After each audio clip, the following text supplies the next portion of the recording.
बिहार की राजनीति जिस मोड़ पर आज खड़ी है, वहां आने वाले विधानसभा चुनाव सिर्फ सत्ता परिवर्तन का मौका नहीं होंगे, बल्कि एक नई पीढ़ी के नेतृत्व को स्वीकारने या नकारने का निर्णायक क्षण भी होंगे। वर्षों से नीतीश कुमार की छवि सुशासन बाबू के तौर पर राज्य की राजनीति का स्थायी स्तंभ रही है, लेकिन अब जब उम्र और राजनीतिक अनिश्चय की आहटें पास आ रही हैं, तब सवाल ये है कि क्या जनता नीतीश कुमार के विकास मॉडल को उनके बेटे निशांत कुमार के हाथों सौंपने को तैयार है। अब तक राजनीतिक रूप से लगभग अनदेखे रहे निशांत कुमार का यूं एकाएक मीडिया और जन विमर्श के केंद्र में आना कोई सामान्य घटना नहीं है। ये एक सुनियोजित रणनीति का हिस्सा प्रतीत होता है,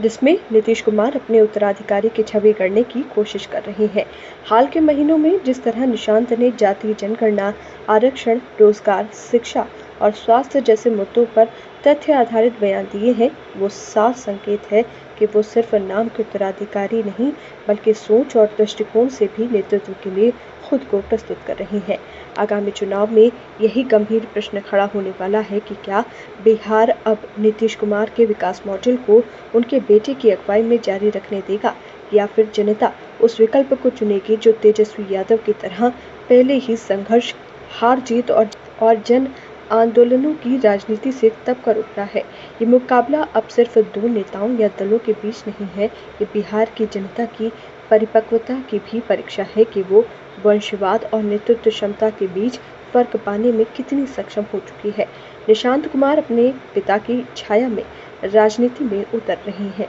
लेकिन उन्हें बहुत जल्द ये साबित करना होगा कि वो सिर्फ विकास का रिपोर्ट कार्ड पढ़ने वाले उत्तराधिकारी नहीं, बल्कि खुद निर्णय लेने और संघर्ष करने वाले नेता भी हैं।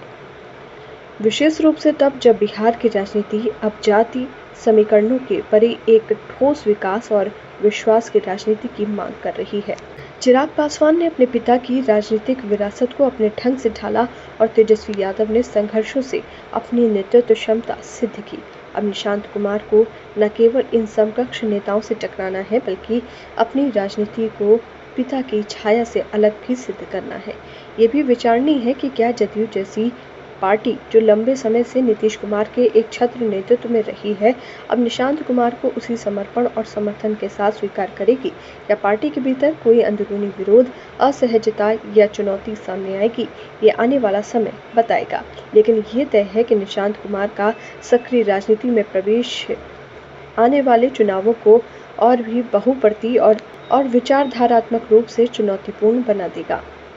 राजनीति में केवल वंश ही नहीं चलता, बल्कि जनता की अपेक्षाएं, जनहित के प्रति प्रतिबद्धता और नेतृत्व की आत्मनिर्भरता ही किसी नेता को टिकाऊ बनाती है। निशांत कुमार के सामने ये सबसे बड़ी चुनौती है कि वो अपने पिता की उपलब्धियों की वैशाखी से कब बाहर निकलकर खुद की एक पहचान गढ़ सके। यही राजनीति का सबसे बड़ा इम्तिहान होगा, और बिहार की जनता इस इम्तिहान में नंबर उसी को देगी जो जमीनी सच्चाइयों को समझेगा, न कि केवल विरासत का उत्तराधिकारी भर होगा।